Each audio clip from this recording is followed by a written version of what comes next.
ప్రభునామములో మీ అందరికీ వందనాలండి. అలాగే వేదికను అలంకరించిన దైవజనులందరికీ ప్రత్యేకమైన వందనం చెల్లిస్తున్నాం. మరి ముఖ్యంగా ఈరోజు బర్త్డే జరుపుకుంటున్న నరసింహరావు గారికి, వారి మిస్సెస్కి ప్రభునామములో ప్రత్యేకమైన వందనాలను చెల్లిస్తున్న వందనాలండి. Wish happy birthday, God bless you అండి. Okay, right. కూడా మరి స్టార్టింగ్ నుంచి కూడా దేవుణ్ణి మనం మహిమపరుస్తున్నాం. మరి 5 to 6 ప్రేయర్ గ్రూప్ వారు చక్కని పాటలు పాడారు. దాని ద్వారా దేవుడు మహిమపరచబడి ఉన్నారు. అలాగే పాస్టర్ గారు, మరి సునీల్ గారు, వారి యొక్క మరి సహోదరులు, వారు కూడా చక్కగా ఒక విధంగా చెప్పాలంటే సువార్త ప్రకటిస్తేనే పాటలు పాడేస్తున్నారు. చాలా సంతోషం అనిపిస్తుంది అన్నమాట. ఆ యొక్క సాంగ్స్, ఆ యొక్క సువార్త ప్రకటించడం మనమే కాదు కానీ చాలామంది కూడా ఆ యొక్క వారి నివాసాల్లో ఉండి ఈ యొక్క వాక్యాన్ని, ఈ పాటను చక్కగా వారు ఆలకిస్తున్నారు. కానీ దేవుని యొక్క సువార్త వినటం వల్ల విశ్వాసము కలుగుతుంది, విత్తనం నాటబడుతుంది, అది ఎప్పటికప్పుడు ఫలిస్తుంది. వారు కూడా రక్షణలోకి రావాలి, దేవుడు వారిని కూడా రక్షించాలి. చాలా చక్కని పాటలు పాడారు, చాలా సంతోషం అండి. అలాగే మన సేసే పాస్టర్ గారు కూడా చక్కగా గ్రీటింగ్స్ ఇచ్చిన్నారు. మరి సమయాన్ని మనం సద్వినియోగం చేసుకోవాలి కాబట్టి నేను ఎక్కువ సమయాన్ని కూడా నేను తీసుకోను. నరసింహరావు గారి గురించి చెప్పాలంటే చాలా ఆత్మీయంగా ఉంటారు ఆయన. దేవుడు అంటే చాలా భయభక్తులు గలవారు.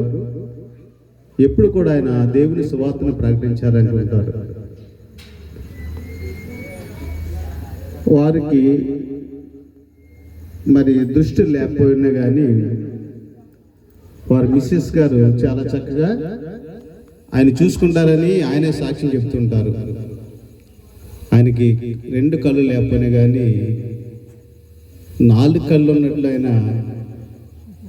ఆయన పని చేస్తూనే ఉంటారు. ఇంత చక్కగా పాస్టర్ గారు మేమందరం కూర్చున్నప్పుడు దేవుడు ఇచ్చిన దిమాగుతోటి నేను నా బిజినెస్ని నేను రన్ చేసుకుంటున్నానని చెప్తున్నారు.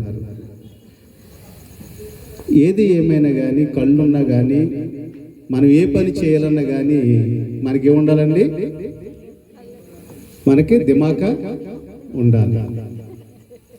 అది దేవుడు నాకు ఇచ్చాడు కాబట్టి నా దేవుడు నా మనోనేతను తీర్చాడు. దాని ద్వారా నేను నా యొక్క బిజినెస్ రన్ చేస్తున్నాను. నా కొడుకు, నా భార్య నాకు చాలా సహకరిస్తుంటారు అని చక్కని సాక్ష్యం చెప్తున్నారు. దేవుని గురించి ఈయన మన నరసింహరావు గారిని చూస్తే నాకు కొన్నేళ్ళు గుర్తు వస్తుంటాడు. ఆయన చక్కగా వారి ఇంటికి ప్రేయర్ పెట్టించినప్పుడు బంధువుల్ని, చుట్టాలని అందరిని పిలిచి దేవుని యొక్క వాక్యము ప్రకటిస్తూ ఉంటారు. ఆ రీతిగా నరసింహరావు గారు కూడా ఒక సమయం, సందర్భం చూసి దేవుని యొక్క వాక్యం ప్రకటించాలి అని నాతో మాట్లాడినప్పుడు, బ్రదర్ మీరు మీ బర్త్డే కార్యక్రమంకి మంచిగా మీరు మీటింగ్ ఏర్పాటు చేసి మీరు నడిపించండి, చాలా చక్కగా ఎటువంటి ఆటంకం లేకుండా చాలా చక్కగా సువార్త వినిపించబడుతుందని ఆయనకి చెప్పున్నప్పుడు మరి ఆయన చాలా సంతోషపడ్డారు. ఓకే, ఇక్కడ మన సింపుల్గా దేవుని యొక్క బైబిల్ గురించి క్లుప్తంగా నేను వివరణ ఇవ్వదలుచుకున్నాను. నా ప్రాణమా యెహోవాను సన్నిధించుము, నా అంతరంగమున సమస్తమా ఆయన పరిశుద్ధ నామమును సన్నిధించుము. నా ప్రాణమా యెహోవాను సన్నిధించుము, ఆయన చేసిన ఉపకారంలో దేనిని మరువకము. చూడండి, మొట్టమొదటిగా నరసింహ గారు ఆయన ప్రాణంతో ఆయన అనుకున్నాడు దేవుడు ఆయన చేసిన మేలు. ఆయన దేవుడు 45 సంవత్సరాలు ఆయన కాచి కాపాడి 46వ సంవత్సరము ఆయనకి దయా కిరీటంగా ఈ 46వ సంవత్సరాన్ని బహుమానంగా ఇచ్చున్నారు. అందుని బట్టి ఆయన హృదయంలో అనుకున్నాడు, నా ప్రాణమా యెహోవాను సన్నిధించు, ఆయన చేసిన ఉపకారములలో దేనిని మరువకమని ఆయన తెలుసుకున్నప్పుడు ఈ రీతిగా దేవుని స్తుతిస్తున్నారు, గణపరుస్తున్నారు. నా జీవితంలో ఇంకొక సంవత్సరం నాకు బహుమానంగా ఇచ్చున్నావు, ఈ సంవత్సరంలో నన్ను, నా కుటుంబాన్ని బహు దీవించి ఆశీర్వదించమని ఆ రీతిగా ఈ కృతజ్ఞత కొట్టుకు ఏర్పాటు చేస్తున్నారు. ఆయన యొక్క బర్త్డే సందర్భంగా ఈరోజు మనము యేసుక్రీస్తు వారి యొక్క పుట్టుక గురించి మనము తెలుసుకోబోతున్నాం క్లుప్తంగా. చూడండి, అసలు యేసుక్రీస్తు వారి లోకానికి రావడానికి గల కారణం ఏంటి అన్న విషయాన్ని మనకు కావాలి. చాలా మంది కూడా యేసుక్రీస్తు వారి గురించి తెలియక కొంతమంది ఒకవేళ అపార్థం చేసుకోవచ్చు. ఆయన పుట్టుక గురించి కొంతమంది ఏం చేస్తుంటే కొంత రాంగ్గా ఆలోచిస్తూ ఉంటారు. కానీ దేవుడు మొట్టమొదటగా, దేవుడు అంటే మనందరికీ దేవుడే, దేవుడు నమ్ముకున్న వారికి నమ్మకపోయిన అందరికీ దేవుడే. ఆ యొక్క దేవుడు మొట్టమొదట ఏం చేశాడంటే సృష్టిని కలిగజేస్తున్నాడు. భూమి, సూర్యచంద్ర నక్షత్రాలు, ఆకాశాన్ని, సముద్రాన్ని, సమస్తాన్ని, ఈ సృష్టిని దేవుడు కలిగజేస్తున్నాడు. 5 రోజులు సృష్టిని కలిగేసి 6వ రోజున మానవుణ్ణి ఆయన నిర్మించున్నాడు అనుకున్నారు వారు. తండ్రి, కుమార, పరిశుద్ధాత్మ ముగ్గురు కూడా అనుకున్నారు. యేసుక్రీస్తు లోకానికి రాకముందే యేసుక్రీస్తు వారు పరలోక రాజ్యంలో ఆయన దేవుడిగా ఉన్నారు.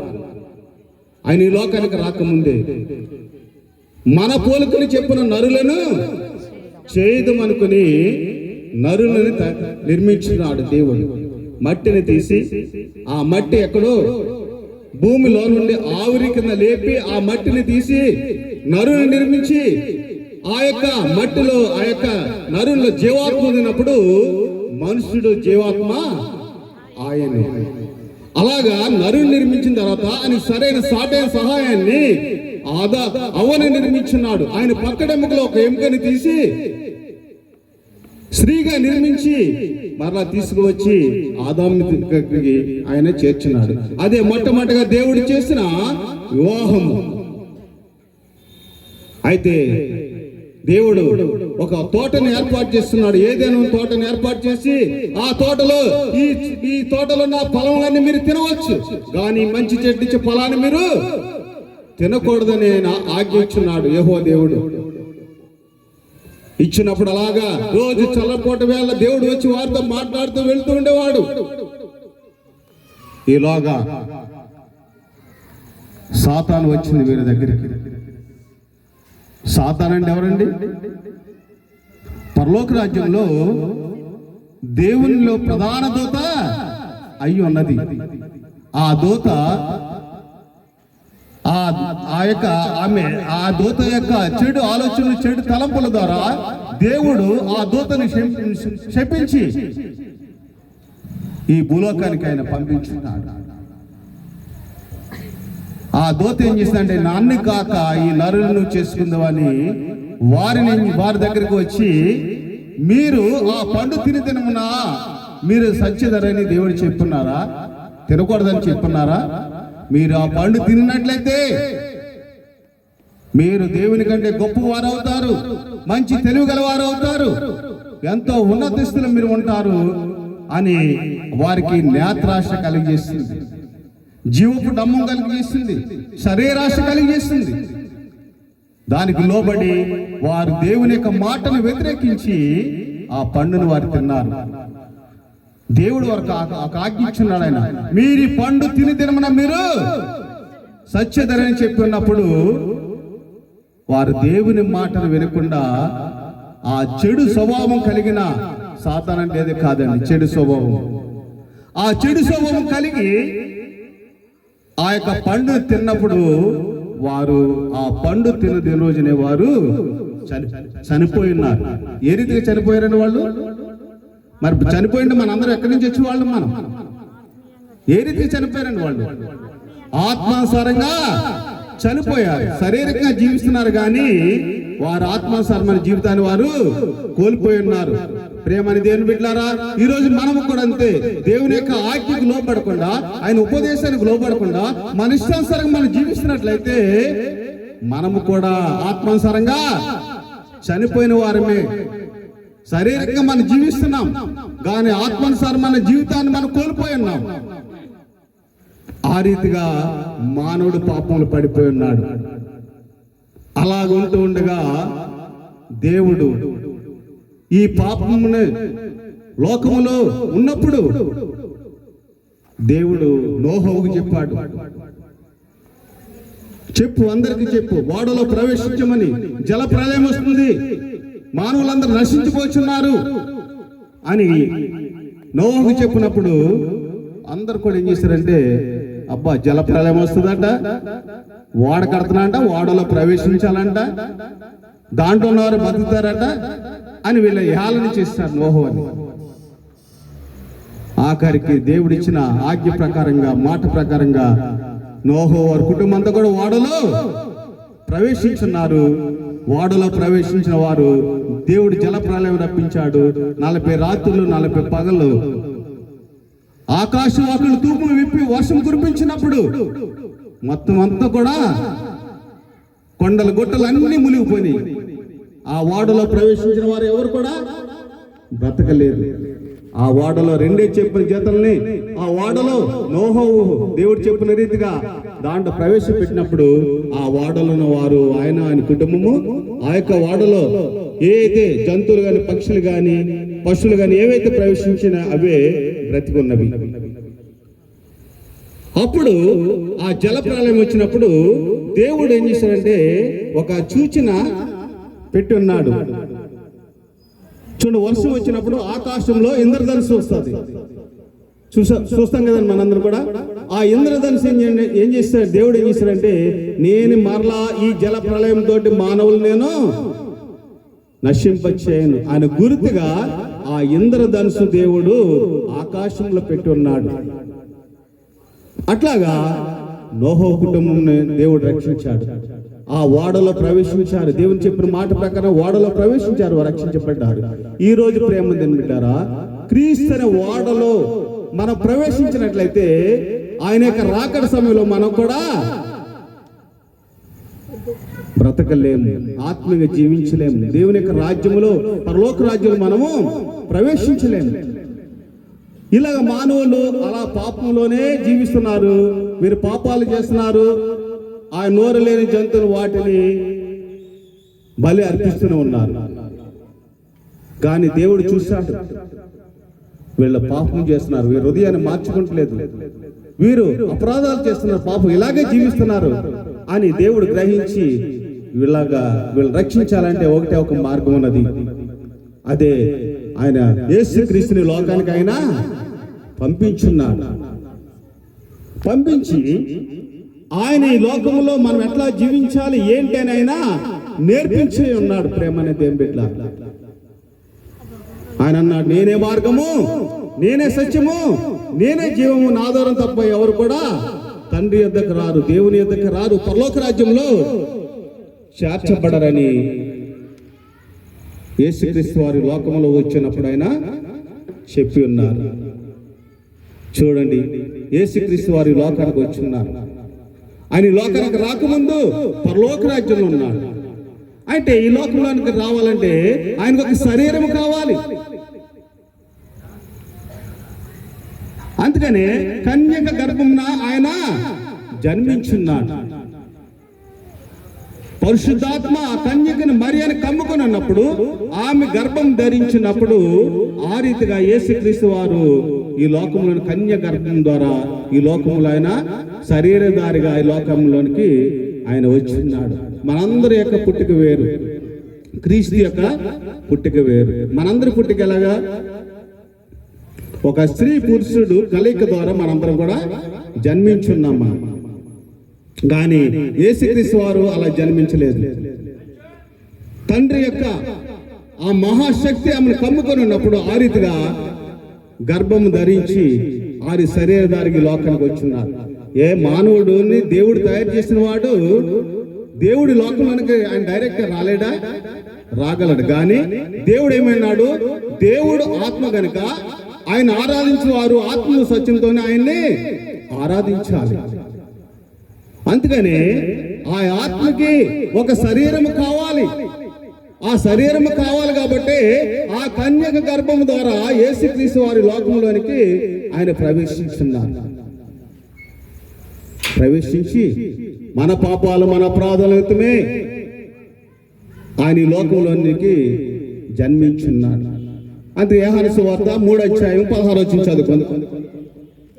దేవుడు లోకమును ఎంతో ప్రేమించెను, కాగా ఆయన తన అద్వితీయ కుమారునిగా పుట్టిన వాని అందు విశ్వాసముంచు ప్రతివాడును నశింపక నిత్య జీవం పొందునట్లు ఆయనను అనుగ్రహించారు. యేసుక్రీస్తు వారు దేవుడు ఈ లోకంలోకి ఎందుకు పంపించాడు, ఎందుకు అనుగ్రహించున్నాడు అన్న విషయాన్ని మనం గమనించినట్లయితే, దేవుడు లోకం ఎంతో ప్రేమించాను. ఎంత ప్రేమించాడండి? దానికి అద్దు ఉందండి? అద్దు లేదు. మన పిల్లలకి ఏదన్నా మన వాళ్ళకి ఇష్టమైనది ఏదైనా పెట్టామనుకోండి, నీకు ఎంత పెట్టారా అంటే ఇలా, దానికి అద్దు లేదు మాట. అట్లాగా దేవుడు లోకాన్ని ఎంతగానో ప్రేమించాడు. అంటే లోకం అంటే ఏమిటి?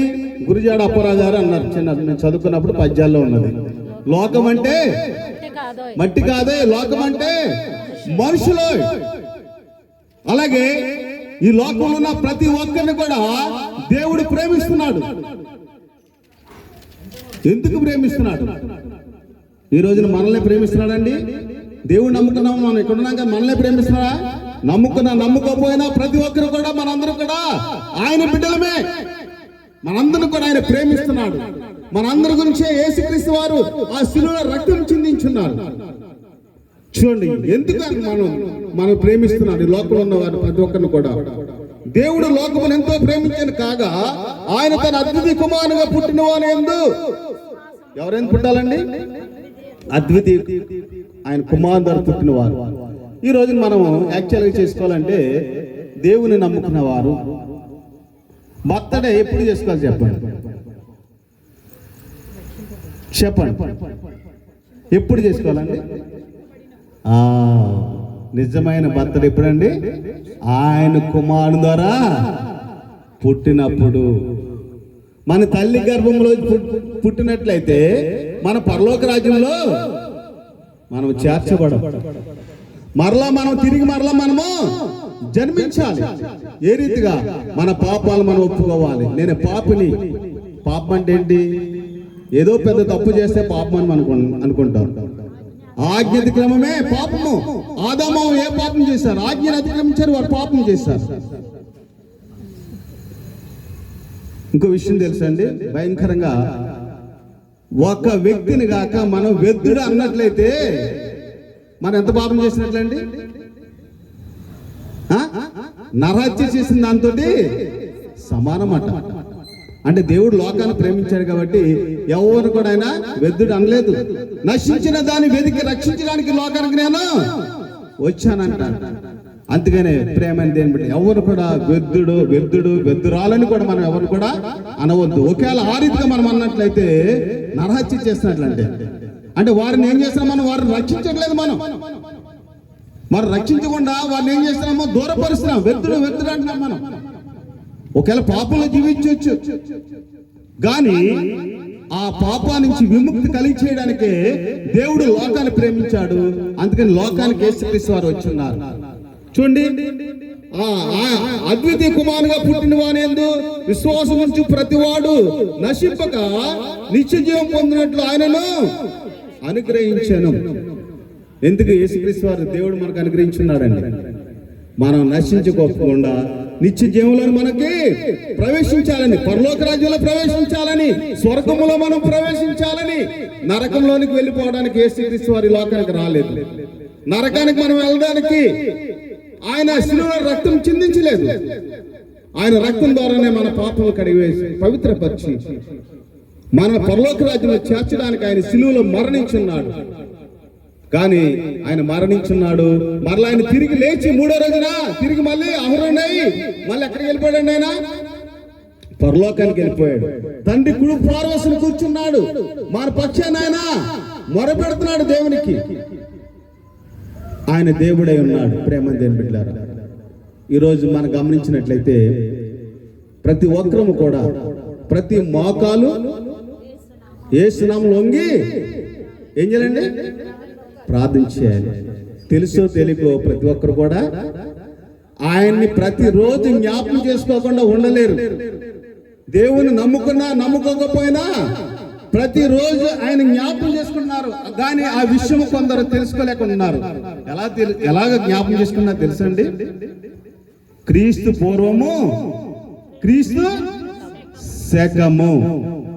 మనం తెల్లారు లేవగానే ఏం చేసుకుంటామండి? క్యాలెండర్ చూసుకుంటాం. ఆ క్యాలెండర్ డేట్ ఎవరిదండి? ఇది యేసుక్రీస్తు వారి. ఆ క్యాలెండర్ చూసుకున్నప్పుడు ఆయన జ్ఞాపకం చేసుకున్నట్లే మనము జ్ఞాపకం చేసుకుంటున్నాము. దేవుని తెలియని వారు కూడా జ్ఞాపకం చేసుకుంటున్నారు.